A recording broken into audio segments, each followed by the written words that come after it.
Hello, welcome to myself, Max McGillivray from Beanstalk. Subject today, very, very important one. There is a significant labour issue within fresh produce in the UK. Why? What are the solutions?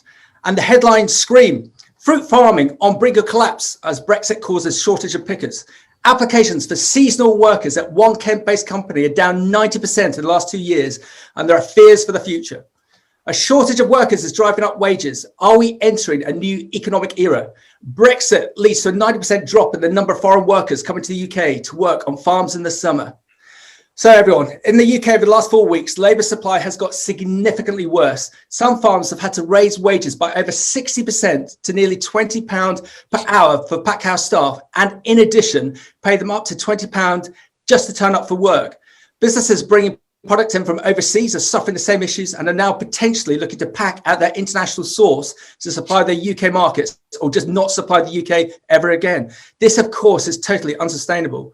Why are we in this situation, and what is the potential range of short and long-term solutions?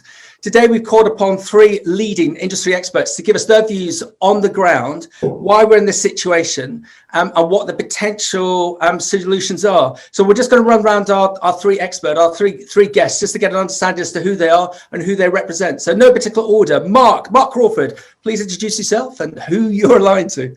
Good morning. I'm Mark Crawford. I'm Sales Director for Blue Skies. We are a prepared fruit supplier to the UK and European retailers. A production bases in South Africa, Ghana, Benin, Brazil, Egypt, and the UK. So we see this from more of a sort of factory orientated than a farm orientated point of view. And Mark, just quickly, in case I forget, just tell us about your ice cream. We also do fantastic dairy-free ice cream, which is currently available in selected Waitrose and Amazon online, which we produce in Ghana using fresh coconut milk. And if anyone has ever drunk proper fresh coconut milk, it is the most gorgeous thing, but it doesn't survive the supply chain, so you can't have it. You have to have it frozen. Excellent. Mark, thank you. Derek, I think the last time we properly met up was 3 years ago when I was thumping my way through Africa in your amazing West Africa farming operation. Derek, who are you? Tell us all about you, please. Okay, morning everyone. So I'm Derek Wilkinson. I'm Managing Director of a business called Sandfields Farms, which is with its main base in the West Midlands. But I'm also overseeing farming operations in Kent, and as Max has just mentioned, a farming operation in Senegal. We're growing salads and vegetables and packing for the retailers, and we're part of the G's group. So total as G's, we've got over 3,000 seasonal workers. So this is particularly relevant to us, this conversation this morning. And Derek, I didn't tell you, I've got Beverly Dixon, our Group HR Director for G's, on a broadcast later today, and we're talking about mentoring and coaching, because one thing that all of you within the G's Group, within the Sandfields Group, within West Africa Farms is your training and development. If you're not aware of the G's Group, have a look at their website. They are one of the industry leaders in fresh produce and fantastic at looking after their staff. And last but not least, he loves me calling him this, the poster boy of fresh produce, Tim O'Malley. Introduce yourself, please. Yeah, thank you, Max. Tim O'Malley, Managing Director of Nationwide Produce. What do? We do everything in fresh produce. We grow it, we grade it, we trade it, we import, we export. So we farm ourselves, but probably the biggest thing we do is import. We're very similar to the UK. In the UK, we import about 2/3 of our produce, and as Nationwide, we import about 2/3 of our produce. So we have businesses 2 in Holland, 1 in Spain, 1 in Belfast, 1 in Dublin, and 6 on the UK mainland, turnover about 140 million, and like I said, do everything in produce. The Daily Mail quoted you last week as saying you were one of the biggest fresh produce companies in the world. Yeah, I saw that. Yeah, I like that. Yeah, absolute nonsense, but I'll run with it. But what we have to give credit to Tim. Tim and I, over the years, we've done numerous interviews. What's great about Tim, as with Mark, as with Derek, is that Tim is very eloquent at stating what the problem is, and that's why he's been picked up by the likes of the Daily Mail, the FT, iNews. What was the other one, Tim, that you mentioned earlier in the green room? GMB. Yeah. Because Tim is a very good lightning rod as to what is happening in the sector. That's why we're very, very keen, very, very blessed to get him on. So, gentlemen, significant labour issues within fresh produce UK or international UK if you're bringing product in. Mark, let's start with you. What are you seeing at the moment? What is the problem? To be honest, there's chaos through the whole supply chain. I'll give you one example. Is we were due to get some packaging for our prepared fruit delivered on Sunday evening. It didn't arrive, and we're going to be shorting, well, hopefully not, but there's potential of shorting retailers this week. The reason why is that the packaging company that was making these pots could only run 7 of their 9 lines over the weekend because they couldn't get labour. There isn't labour out there who's prepared to work in factories, and that's the nub of the problem, is that just are not people who are prepared or skilled enough to work in our food industry right now. Okay, and Mark, compounded with what Tim and I picked up with our logistics broadcast last week, the issues with haulage. A week ago, Tim, help me with this one. There was 100 missed loads of fresh produce. 100 loads of fresh produce. That was milk. Were not picked up because they couldn't get wheels underneath it. But Tim, we subsequently picked up about the dumping of fresh produce in the Lincolnshire area because again they couldn't get wheels under it. So there's this double issue, this double whammy, this perfect storm of no freight and no labour. Derek, what are you seeing, please? Well, it's a bit of a mixed bag depending where we are in the country. We're actual field harvesting stuff. We're just about keeping our heads above water, but we've got no slack in the system. We plan to have 75% returnees, which were from within the EU, and we're running at just over 60%. And the reason for the shortfall is twofold, really. One is that people are still nervous at coming to the UK because of COVID or travel restrictions. But one of the big problems out of Bulgaria and Romania now is the fact that new people which need to come under the seasonal workers permit scheme, there aren't the offices or the facilities there to process the applications. Wow. And it's just very difficult. So therefore, where we've had returnees and they like to bring their families who might be coming for the first time, who need to register as a seasonal worker, they haven't been able to. So then it's influenced their other family members. So we've lost people that way. What we're particularly struggling with is now the next tier up. So tractor drivers, coach drivers, and we're just seeing it becoming very competitive where we're losing people for being headhunted. There's jobs everywhere for people, for drivers, for fabricators, etc. So it's just becoming very competitive. We've just had to put, on our farm in Kent, we've just had to put our rates up mid-season to try and hold people and attract new people in. It's just becoming very difficult. Derek, thank you. Tim, what are you saying, please? Sorry, Derek, when you said not able to process the paperwork, Bulgaria and Romania, is that like the extra paperwork required because of Brexit, or? No, this is, so now for new people to come in from anywhere, the only way we can bring people in is under the seasonal workers permit scheme. That's a fairly straightforward process in Ukraine where there's lots of offices open to process the visas. So that's working extremely well. In Bulgaria and Romania, there are very few places where they can process them.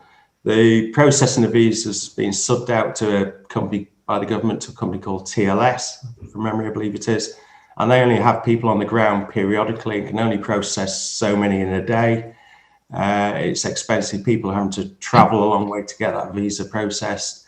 So it's all, I mean, quote from Concordia the other week, you know, it's almost written off Bulgaria this year for recruiting people under the seasonal workers permit scheme. And of course, that's going to have a knock-on effect that, you know, people suddenly get it in their heads they can't go to the UK. They will go and set themselves up elsewhere with jobs for the summer, and you know it'll be very difficult to attract them back next year, even if the government's got their ducks in a row for processing visas. Tim, what are you seeing, please? Every day you're hearing a different story, and it's just a labour shortage right across the card. And we're You know, in our packhouse in Lincolnshire, we don't employ as many people as Derek, probably about 90 to 100. We're constantly short there. I tell you one thing, we speak to a lot of packers in the industry, and one thing that you're hearing is that there's no way they can take on any extra business. One packer up in Lancashire, a salad packer, said to me the other day, do you know, Tim, we just extended our packhouse, we've got cold storage, we've got extra loading bays. In other words, we've got all the equipment and machinery. And yet if a customer came to me and said, would you like this £5 million contract, even if it was profitable, I would have to turn it down. I simply haven't got the labour. On Sunday, after a football weekend, or, you know, we've had this hot weekend, and he just knew that on Sunday he was going to get a lot of people not turn up due to the England game and the hot weather and one thing or another. But he had 40 didn't turn up. But he said, you know, the thing is, on Monday when they do turn up with a hangover, I still won't have a go at them, because I'll be eternally grateful for them turning up. You know, you don't say a word against them, because you are desperate, absolutely desperate for staff.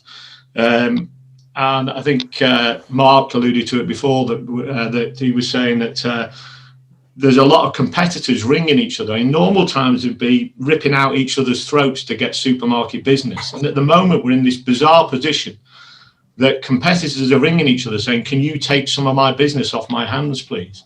Can you take some of my supermarket business or food service business off my hands? Because I simply can't cope. I haven't got the labour to cope with it. Lorry drivers is probably the single biggest issue. Because ultimately you can grow it, grade it, pack it, do what you like. But if you can't do that last leg of the journey, then we're all in trouble. And there are extreme cases where perfectly good packed and graded produce has gone to landfill as a result of it just sat at a depot, either rejected and waiting to be picked up and nobody will pick it up, or sat in a pack house and it keeps getting rolled and nobody picks it up. At the moment, there's this thing going on with the big haulage firms where they're rolling. They call it rolling loads, that every day they're ringing their customers in the afternoon and saying that delivery for Tesco, Sainsbury's, Asda, whoever it is, and it's every supermarket, whatever they say, it's every supermarket. We can't do that today. We're going to have to roll it till tomorrow. And if you're lucky, it gets rolled 24 hours. If you're not lucky, it gets rolled 48. If you're really unlucky, it gets rolled 72. Now, if you've got prep gear like Mark's involved in, that's a serious issue. Serious issue. If you're talking about onions or spuds, something with a longer shelf life, not such a serious issue. But what you are getting there is a knock-on effect, because you're bound to start seeing shortages on the shelves in the retailers, and obviously you're bound to start seeing shorter shelf lives. Yeah, when that gear goes in and it was meant to go in on Sunday and it goes in on Monday or Tuesday instead, it's 24, 48 hours older. So we're getting an effect on shelf, and that probably leads to extra waste. There's a knock-on effect here, and lorry drivers, it's turning into the Wild West out there. Let me tell you a few stories. So we got a food service. We're stronger in food service than we are in retail. And one of our food service customers was telling me, I can't believe it, I just put the phone down to our transport manager, and he's telling me that our competitors are flagging down our lorry drivers in the street if they see them in London or wherever, and anywhere they can flag them down, they'll flag them down, they'll wind the window down, we'll give them a card, and they'll say, if you come and join us, leave that competitor, come and join us, we'll give you a golden hello and we'll pay you more money. And then the lorry drivers are on a commission for recruiting from the competition. Wow. There was an even worse one the other day when one of our guys that we deal with on food service, his business has been not black and blue during the pandemic, as you'd expect. A family business that went down as much as 95%. So really, and he's had to borrow money, he's had to sell assets. But you know what? In fairness to him, he's kept going. And finally, it's coming back now. And I won't name names, but a big food service company put an advertising lorry at his gatehouse.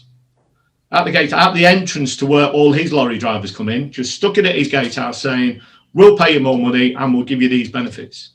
And then a guy stood outside taking a picture with his delivery in the corner so we could put it up on social media. It's the Wild West. This is the sort of tricks that people are getting up to at the moment. He's getting pretty desperate, and it's going to start trickling down. And even at the other side as well, the more you would think organised side of it, we're seeing just so we we had 48 hours notice from one of our hauliers to drop a customer completely. And they told us they were giving this to 21 suppliers, to one customer. We give them 48 hours notice that's it. We're not going to deliver to their depots anymore. Yeah. Now, it's cost us thousands of pounds to get a dedicated truck that is carrying half a load to the depot. And we are, that customer now for the next 2 or 3 months for us will be absolute break even. We're not going to lose money because we'd stop delivery, but absolute break even because we were given 48 hours. And I heard last week of one huge retailer that lost an entire category because and it was a non-food category, because the haulier said, we have got to prioritize foodstuffs over non-food categories. And they dropped an entire category and gave them 3 days notice. It's just, and the downstream of that is that produce, those plants are in the ground, ready for harvest, ready for picking, ready for presentation. So all of that whole sector is at threat from delisting and from just throwing it away, being ploughed back into the ground. Yeah. And it's something that you can't say this is something we're going to solve in 3, 4, 5 weeks' time. Mark, I was going to just mention that we've used this phrase that we gained from the government, from the upper echelons of the government. That's their main concern is that we are but 4 missed meals from anarchy. So if the consumer misses 4 meals on the bounce, so there's then an issue. Derek, is this situation going to get much worse before it gets better? I'm afraid I think it is, because if we just take the lorry drivers example, I'm not sure I'm not sure what the solution is, because clearly we can no longer go and recruit lorry drivers from the EU. They're not on the shortage occupation list. So therefore we've got to train drivers from scratch. The unemployment levels are still coming down. I've just seen this morning, they've just come down, just been announced for 4 months on the run now. They've dropped well below 5% now, which is pretty low actually. So, and obviously we've had 12 months of very little training of new lorry drivers with COVID. So you couple that with it's a double whammy with the loss of access to the EU, and obviously clearly percentages of the EU lorry drivers do go home every year. So something's going to have to change very quickly, and we're going to have to allow people to come from Eastern Europe and drive lorries. There's going to have to be a change in government policy. Otherwise, it is going to keep getting worse before it gets better. Well, it's not going to get better. I don't think it's going to get, personally, I don't think it's going to get better unless we allow more people in. And that's the point, is I think it's now. It's not a future problem. And the only people that can solve this are the government. And the government have got to come away from their beaches in Cornwall and pay attention to what's going on in our industry, because it will, after the last 18 months when so many businesses have struggled, this has the potential for being business killer. And they need to make a decision right now, next week, this week. And personally, I don't care about the history and the politics of it. And I'm not going to throw Brexit and COVID around the place. I just want an answer. We need a solution by the end of this week so that we can be bringing in workers next week in order to deliver the food. We're just coming into the prime British summer produce season. And at this rate, it's going to be a write-off. Okay. Sorry. So Derek, that's why I just want to emphasise the fact that's one of the reasons why we set up this broadcast, to get this message out. Gentlemen, you've got a voice piece. You've got the ability to get your request, demand, suggestions out to the likes of government. Mark, you go first. What would you like to see? What do you need to see in the short term to fix this issue? Mark, you go first, please. Well, it was interesting, Derek was talking about the problems of getting the seasonal worker scheme visas sorted, but it's stuff like that just they need to solve almost immediately, and extend it to non-agricultural workers as well. We need new visa schemes instantly for lorry drivers, factory workers. we've got hundreds of people who have worked in British factories before who are struggling to come back into the country. Just put your political, historical rubbish aside, give us those visas, give us the workers, and do it tomorrow. Derek, you're very, very well connected within the sector, upstream as well into government. What are you saying, or what are you looking to say? Well, one of the challenges, for us, we've obviously been we were lobbying government for the seasonal worker scheme since 2016, and finally got 30,000 permits for this year.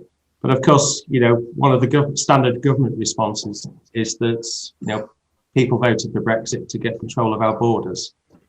So, I've heard that line millions of times. And then in the last 12 months, of course, we were potentially seeing unemployment going up, and we've been under pressure to employ more locally, which we're trying to do. I mean, we are working with the job centres. We've constantly got adverts running with job centres. We're working on various initiatives, seasonal worker apps, various other initiatives to encourage people into our sector, with very little uptake. I think, unfortunately, to get government to change direction, we do need a crisis, and we're actually in that crisis now. And it's not, we're talking lots about lorry drivers. It's not just lorry drivers, it's lots of our skilled people. I mean, we've got, similar to lorry drivers, we've got coach drivers. We transport all our staff to the fields using our own fleet of coaches. We need seasonal coach drivers for those with the right license requirements. And traditionally, a lot of those people have come from Bulgaria and Romania. And now we, with the seasonal worker permits issues I've talked about, we can't get people from there. The people from the Ukraine don't have their licenses aren't recognised here driving that class of vehicle. So we're running, short on those people to do those roles. We've got to have a change in government policy to allow people to come from the traditional EU countries and to do these roles. And I don't see what problem, if people have got a job offer, firm job offer, why do we not allow them in? Because they're helping our economy, they're paying taxes. It's just madness. Yeah. And we can't say we can solve it in the UK. We've been saying that for 30 years. So 27 years ago, I worked on celery rigs at Barway. And at that point, there were 16 UK employees, short-term staff, and they had advertised in every single job centre throughout the whole country, and they'd ended up with 16 out of a couple of hundred. It's just, it's the reality of life. Well, we've got lots of examples from last year, and 70 furloughed staff working for me last year, and within a few months I had 6 or 7 left. Seasonal work is not what people live in Britain need. They need permanent roles. But, we are, obviously the lorry drivers are permanent roles, but we're struggling on that front as well. Yeah. Tim, are you getting the feeling that I'm getting of deja vu in the respect to the broadcast that we did last week with John Lucy from the RHA Road Haulage Association, that there's this clamour for government to wake up?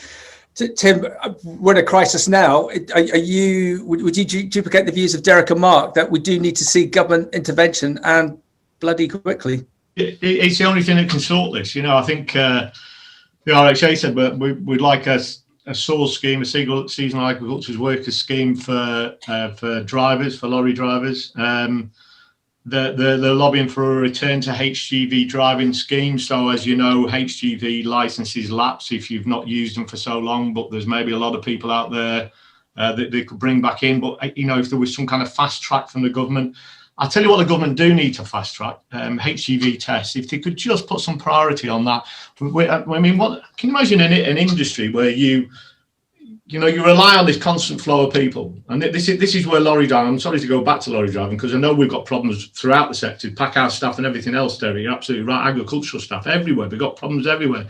But my issue with lorry driving, it's that last leg of the journey, and if that doesn't happen, it doesn't get there, and it's no short fix.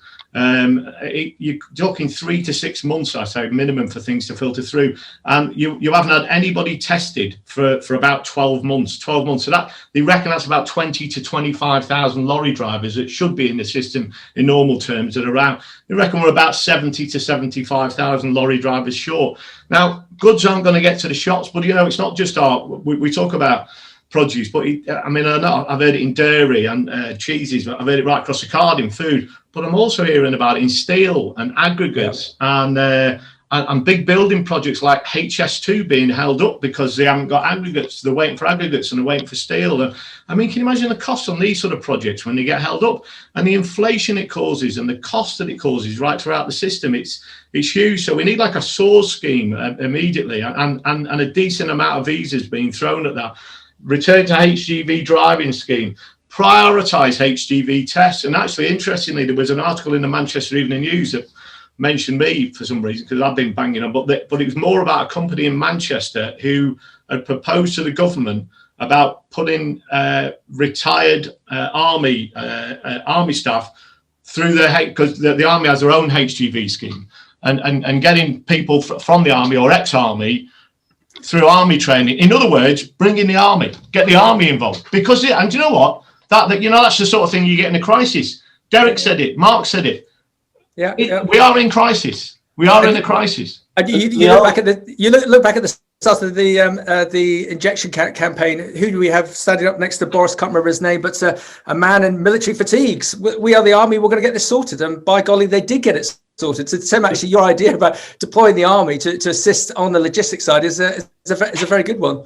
Mark. And the army can do it. If you remember the petrol crisis of a few years ago, the army had fully trained HGV drivers ready to go to move petrol tankers. Well, to me, this is as critical as petrol tankers. Yes, come on, the army, come to the help. Well, the army can offer support in terms of HGV drivers and training because they've got their own training facilities. And by God, we need training at the moment. Yeah. Okay, so everyone, I do think we need to be pretty alarmist here to get the notice of the media that are dialed into this, the trade and people externally, and hopefully the government. So on this basis, I've been alarmist. What do you think is going to happen next if nothing changes? Derek, what's going to happen next? I'm afraid it's going to slowly keep getting worse. I think over the next few months, we're on all fronts really. We're and I think it's already been alluded to by Mark. Lines getting delisted, and I think that will continue. Some of the niche lines will get delisted, because we'll have to focus on the core. So I think it is going to get worse for the whole industry. Okay. And retailers, we haven't spoken about them yet. Do you think that they're looking to lobby government upstream because they can see the issue that's happening within the supply chain? Mark? Well, they have to be. I mean, it's their business. I was in 2 major retailers at the weekend. I tend to pop in on a Saturday to have a look and see what our products are looking like. And the shelves were empty, not empty, but bare. And this was early in the morning. Purely anecdotal, but bag salads, there were very few. And that was right at the start of the day. And I think the retailers need to come to the party as well and start sharing some of their numbers. Once you get alarmist and you start having an open, one of the major retailers breaks cover and says, we have got 20% short on this product and it's losing us X million a day, then the numbers will speak for themselves. Well, you're absolutely right. You need one of them to break cover, don't you? And it's always the way, because I know that Daily Mail's guy said to me that we asked BRC for comment. I mean, does the BRC ever come out with anything other than vacuous nonsense? I mean, it's just one of those holding statement jobs. They don't say anything controversial, and they do not say anything controversial because it was a usual. Well, we got a few issues, but all our members desperately trying to fulfil the shelves to keep all the consumers happy. And I'm hearing every day. One of the biggest hauliers to the retailers in the UK told me this kicked off about mid-April. We started ringing customers in mid-April to say, we haven't got wheels to go under that load. And he said, it builds and it builds. And you start rolling 1 or 2 loads and you're getting bollocked uphill and down dale for that. And then you get up to 10 loads and then you get in the dozens. And he said, we are now rolling for the retailers hundreds of loads per day.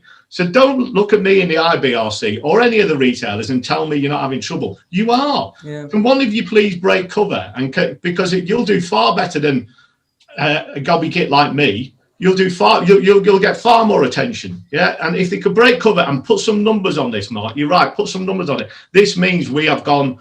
I mean, I heard some disasters on milk, 100 lorries short of milk over the weekend for one retailer, or that didn't go, that should have gone on Sunday, that probably got rolled for Monday or Tuesday. That must have led to shortages on shelves. It must have led for that milk being chucked down the drain because the cows don't stop. Yeah. So, the wastage as well. And that really, we've got amazing British produce that is going to be thrown away. It's going to be ploughed back in. Tim has already said there are loads going to landfill. It's morally wrong as well as commercially suicidal. It's morally bankrupt, isn't it? And we just need to raise the issue. It shouldn't be us sat here raising the issue. If one retailer broke cover and said, this is what it's costing me, this is what's happening, the press would be all over it like a rash. And then hopefully the government get the backside into gear.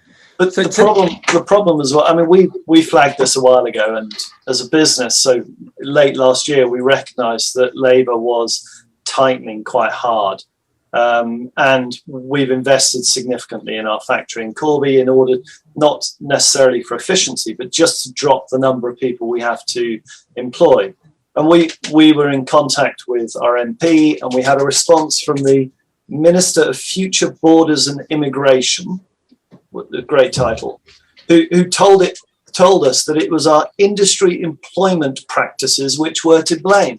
Ah, really? If you've got people in government who really believe that the food industry employment practices are the problem here, then my goodness, we've got a problem. And the government need to really get their hairnets on, come down to our factories, see the reality of the situation, go into your supermarket, go in and do your weekly shop, see the empty shelves, see that you can't get the products that you want. Maybe we'll get some action, but it has got to be government driven. We can't do this as an industry. Yeah. Okay, so gentlemen, I'm just going to reinforce that statement again. 4 missed meals from anarchy. If the voters aren't getting fed, government, you're going to have an issue on your hand. And I just want to emphasize the fact, just doing some rough figures, the 3 gentlemen that we got here, they account for nearly £1 billion worth of UK fresh produce turnover. So they've got the expertise, the knowledge, the understanding behind them. So you need to listen to them. We are in the middle of a food crisis. They're stating it is only going to get worse. They need to see action, and they need to see action now. Gentlemen, can you just conclude this, hopefully with some positivity as to what you would like to see now, or what the positives may be from this 2-3 years down the line? Derek, you go first.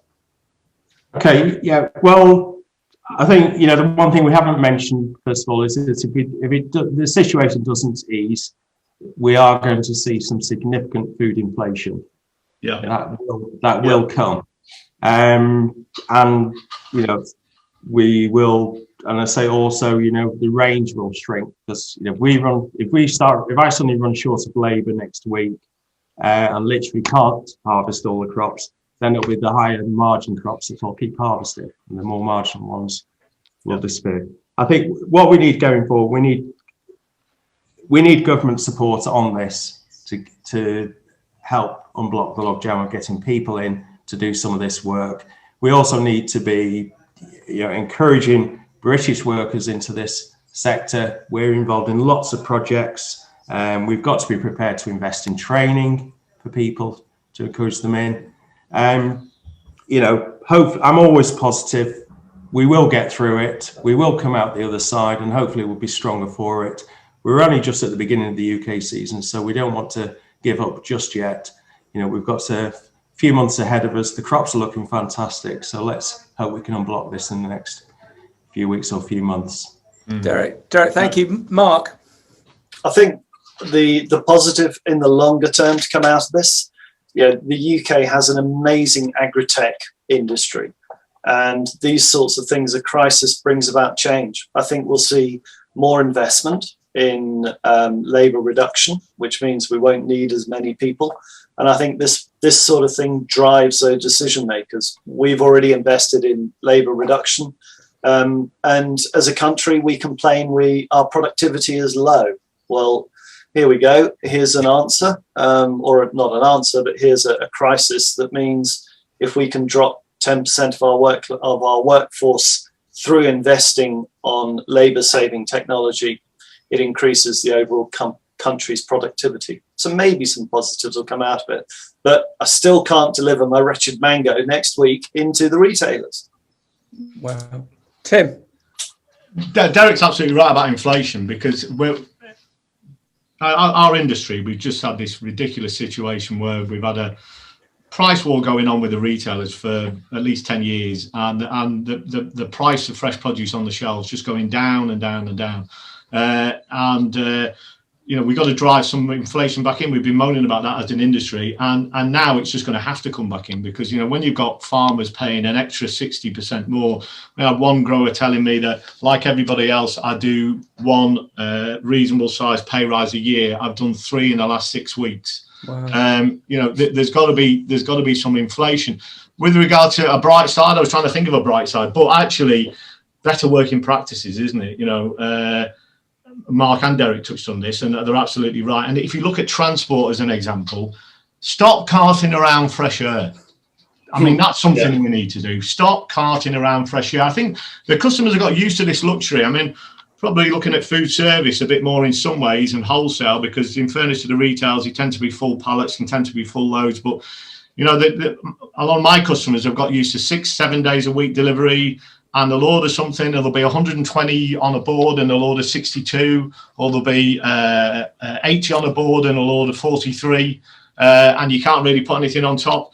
But reduce the number of deliveries a week, take it down from 6 or 7 down to 3, and try and get to full pallets, because we do cart around an awful lot of fresh air. So maybe things like that, better working practices, will come out of this. But at the moment, we are in crisis. It's a word that I'm glad all three of us have used, and we do need government support. I'm not talking about financial support. I'm not asking Richie to get his hand in his pockets and give us billions of pounds, by the way. I'm just asking him to give us some support in terms of visas, permits, and some help on HGV tests, maybe get the army involved.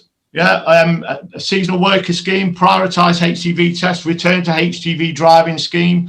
All these things that the government can do, which are relatively inexpensive, to sort out what is a crisis. Tim, thank you. So everyone, there's a halcyon call there. We want to see retailers actually step up to the mark and look to lobby government directly, and also come into the supply base and share the facts, share the numbers where they are currently, so that we can look to influence as well. And we want to see direct assistance from government in this crisis. We gave this call out last week with Tim and John Lucy from the RHA about logistics. We've done it again today with Tim, Derek, and Mark. Anyone on a media perspective, if you want to speak to any of these individuals directly, just get in contact with me directly, or you'll find them on the likes of LinkedIn. Tim's already been picked up by the FT, the Daily Mail, iNews on the subjects that we were doing next week. This is very important. We just heard that Tim's also been picked up. Did you say, Tim, by loose women? So that was a bit of DMB, yeah. I'll tell you the one that I did have. Russia Today contacted me, asked if they could do a live TV interview, and I don't think I fancy being poisoned yet, so I'll give that one a skip. But do you know, the one thing that we will say before we finish this off is I don't do so much to the retailers, as you know, so maybe I can be a bit more outspoken about them. Is that if one retailer will come forward, please, we'll break cover. We know how you work. You'll tend to sit in the background waiting for somebody to break cover. If one of you can break cover and tell us how bad this crisis is, it'll do more than anything that we can do. Tell us how short you are on your shelves, how bad this crap, because it's affecting you with your lorries as well, not just us as suppliers, your own lorries for delivery to your shops. We know it. I hear about it every day. Please, one of you break cover, tell us how bad it is, and then maybe we can get some government support on this. You'll help us enormously. Thank you. Absolutely. Well done, Tim. Derek, anything to say to wrap up? Yeah, I just echo what Tim's just said, and the important message that the retailers can give government is that this is going to lead to food inflation. and whatever colour of government we've got, they do not want significant food inflation. So, yeah. Well said. Mark, over to you to wrap up. No, I think everyone said it. And my only thing is I'm tempted to do a Bob Geldof quote, but we need it now. We need get your visas out and give us the workers now, not next week, not tomorrow. We need it right now. Excellent. Gentlemen, thank you very much. No, we won't go there. Right, well done, Mark. Cheers. Well done. Thank you, gentlemen. Thank you for your time. Thank you. Thanks, everybody. Catch you all soon. Thank you. Bye-bye.